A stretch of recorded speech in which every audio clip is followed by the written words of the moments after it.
When most people see an athlete in the gym training positions they typically get injured in, nobody bats an eyelid. Yet when those same people see someone rounding their back in a gym or in their daily life, they talk about it as if it's something that should be avoided, feared, and they'll condemn anyone who suggests doing it intentionally. Unfortunately, even today, the spine is treated like it's very fragile and that it shouldn't undergo any stress whatsoever. The problem with this is if you remove any exposure to this position, you're going to be left unprepared for it when you're inevitably exposed to it. It's impossible to go throughout your daily life without twisting, rotating, bending, flexing your spine. And I think most people would agree it's better to have a strong and resilient back than a fragile and protected one. The common argument is that if you move your spine under load, you're at a great risk of slipping a disc or something like that. By the way, the term slipping a disc is very inaccurate and should be avoided. I'm only using it in this scenario because this is what most people say is going to happen when you move your spine. Again, a lot of the language around this really promotes fear-based and avoidance-based narratives. And most people believe this because old research where Stuart McGill just took a bunch of pig spines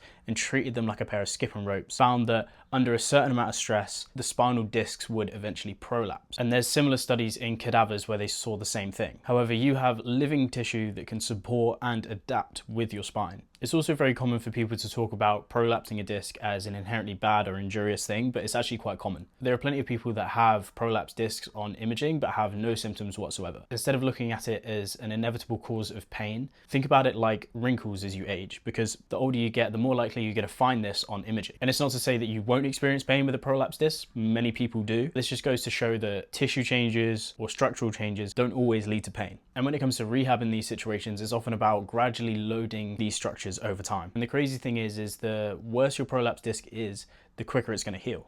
Additionally, they heal on their own anyway without much intervention. You can certainly assist with this process by gradually loading your spine in various ways. No matter what you do, there are going to be certain risks associated with activity, but there are arguably worse ones by doing nothing at all. Now, if we take the example of a volleyball player and they never trained overhead, or a team sport athlete and they never practiced changing direction, they'll be absolutely fucked when they're exposed to it on the field. However, by carefully practicing and preparing for it, they're actually reducing their risk. And during our daily lives, our spines need to flex, they need to rotate in order to carry out our daily activity. But people are hell-bent on avoiding these positions in the name of safety. I understand where these people are coming from. Unfortunately, these narratives push people away from engaging with activity, despite there being major risks with low activity levels, including an increased risk of cardiovascular disease, decreased bone mineral density, and who would have guessed it, increased injury risk. On top of this, most of these injuries are explained purely mechanically, in that moving your spine under load is the sole reason that you're experiencing pain now. But these movements have to coexist with the physiological backdrop within the human body. So if you have someone with a genetic predisposition, low activity levels, and they're currently under high amounts of stress, is flexing their spine when they're picking something up off the floor the sole reason for their injury, or was it just the last straw on the camel's back? And let's say in an alternative universe this person has high activity levels,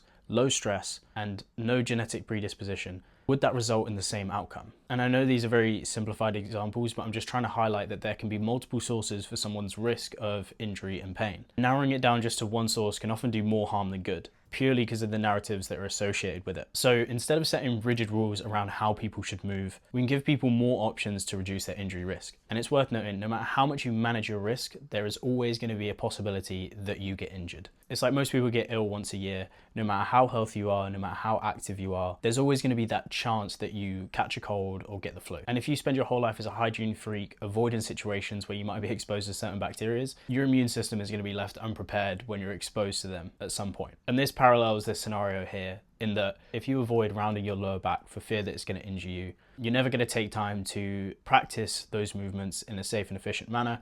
You're never going to be able to build the tissue resilience required to manage those positions effectively, and you might be trading short-term risk now for long-term risk in the future. My point is, it's difficult to explain injury without considering the various other factors that may be at play. And positions and technique alone is not enough to explain someone's injury. And avoiding movement should only be used as a short-term strategy when you're trying not to provoke someone's symptoms. However, over time, you should gradually reintroduce these to help someone build confidence in those positions. And it also doesn't leave them vulnerable when life inevitably exposes them to it. So if you're looking for ways to train these movements, things like Jefferson curls, side bends, ab crunches, and any rotation work like Russian twists or rotating med ball throws can be a great place to start. And if this is your first time training those movements, just start light, or maybe even no weight at all, or just like a small dumbbell or something like that can be a really good way to introduce yourself to these movement patterns and just tell your body that these things are absolutely safe to do and load over time.